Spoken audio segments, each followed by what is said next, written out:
Hey everybody, welcome back to One Seed, One World. So I've got some loofah woes this year. This was my loofah hoop, and during pretty much all the summer and early fall, this was a big hoop that had loofah vines growing under it with loofahs hanging down that you could walk underneath. And I've grown squash and pumpkins, or not really pumpkins I guess, but different types of squash and melons on hoops like this before. Never had an issue. But this year, I just had the loofah on one hoop, and loofah vines get really long, probably like 30-40 feet long they can get. And they were kind of growing into some other areas over here by the sheds, and so I was trying to move them, and I kept kind of throwing the vines up over the top, not really thinking about all the blossoms that were on there and the amount of loofah that might have grown and put too much weight on just one cattle panel hoop. And finally, about I think it was a month or so ago, we had the leftovers of was it Hurricane Ida or one of those that came up from Florida. We got like 4 days of rain and a bunch of leftover breezy weather, but that amount of moisture coming in with all the loofah that was on this hoop, the whole thing just kind of collapsed inward. And it was too heavy for me to try to prop it back up again. So I'll have to remember that for next year to give it a little bit more support. But a little bit about loofah. When it's small, you can eat it just like you would a zucchini. You know, it grows like a squash, like a vining squash. And they do have a very long growing season. And depending on what your growing zone is, you might not have enough time to grow them to get a full crop. It's a little rough for us here, depending on the year, on when our first frost and freezes come in. You can plant them inside to start them off early. The one problem with loofah is that they really don't like being transplanted, and if you start them inside and transplant them outside, depending on how much the roots get disturbed during that process, they could take up to a month to recover, and they will look like death for a long time. And so most of the years now, what I've just done is planted them from seed outside. We harvest what we can before they kind of die off at the end of the year, but there's always some left over. Now, this year we only got a couple off of them because it was slow growing this summer anyway, because there was such high heats. A lot of the plants kind of, when you get temperatures over 95 degrees for long periods of time, plants will kind of stop putting off fruit or stop growing a whole lot. They're conserving their energy to try to, survive that heat. And so it slowed down the process. Normally by now we would have had a lot more ready. Then this past weekend, after some rain, we got temperatures that were down to like 17 degrees. Plus we had some sleet and snow flurries and other crap. So I don't know if I'm going to be able to get any more out of these. I'm hoping that maybe they'll dry out and still be okay, but they're really damp, and I'm afraid they might rot before they get to where they need to be. But if you don't eat them when they are young, you wait till they grow and they're big, it's a loofah sponge. In case you didn't know, the sponges, the loofahs that you like wash, maybe use in the shower, or some people use them to clean their dishes with and whatnot as a natural source, instead of like the synthetic sponges that you buy.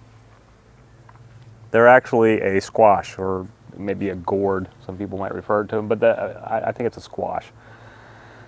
And I'll show you what they look like when they dry out. But if you are using them for loofahs to use as a sponge instead of to eat when they're young, you have to leave them on the vine until they get really big, and then they turn brown, and then they dry out. And I'll show you what that looks like next. Okay, so when your loofahs are done on the vine, they turn this brown color. And they're kind of rattly. It's kind of like a maraca. Dun, dun, dun, dun, dun. Okay. That's all the seeds rattling around in there. And then you can kind of pop into this outer skin And you want to be careful not to dig into it too much to damage the inside, but you want to kind of peel this off. I can get it going here.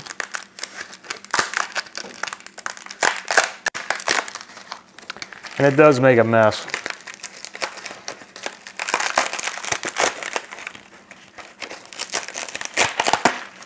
So have a broom handy, and maybe do it outside.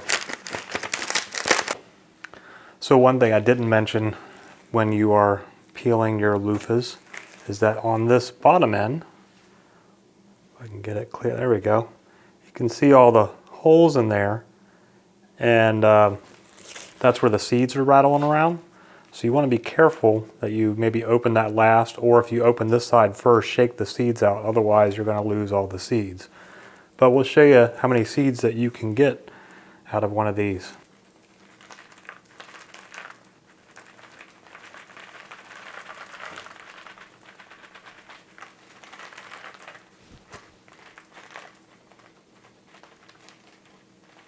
So you can see how many seeds you can get out of here. There's some of the fluff stuff from the inside, some of the dried up gel that surrounds the seed. That's what that gray stuff is. That's fine. You can just kind of separate that out. And then you've got a ton of seeds to plant more loofahs next year. So, got a couple here, and you can see there's a color difference between the two. How much cleaner and brighter this one is. This one was in better shape when we picked it, whereas this one I think had gotten more damp, and so it's more discolored. Has some marks on it.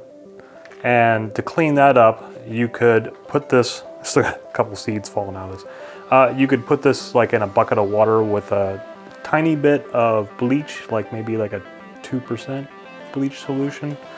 Not very much at all. And kind of soak it in there. And then dry it out again, and that will clean up maybe any bacteria that might be on it, or any of the discolorations, and it'll make it like much whiter, of course, from the bleach. And some people bleach all theirs. We don't normally, because just like this is fine. And then you can take this and slice it into rounds, either one of these. And this one's a little small, but when they're a good size like this, that's great for like a scrubby pad, and you can slice them into like 1/4 or 1/2 inch rounds, and then use them to scrub pads in the kitchen to scrub your dishes with. You can use them in the bathroom to wash yourself with. You can also use them for some crafts, like soap making crafts, where you can make loofah rounds that have soap already in them. And then that might be a sale item for you. So that's loofahs. Mine did not do great this year. It's been a few days since I recorded the first part of this video, and I've checked them since then, and the weather has not cooperated with rain and whatnot.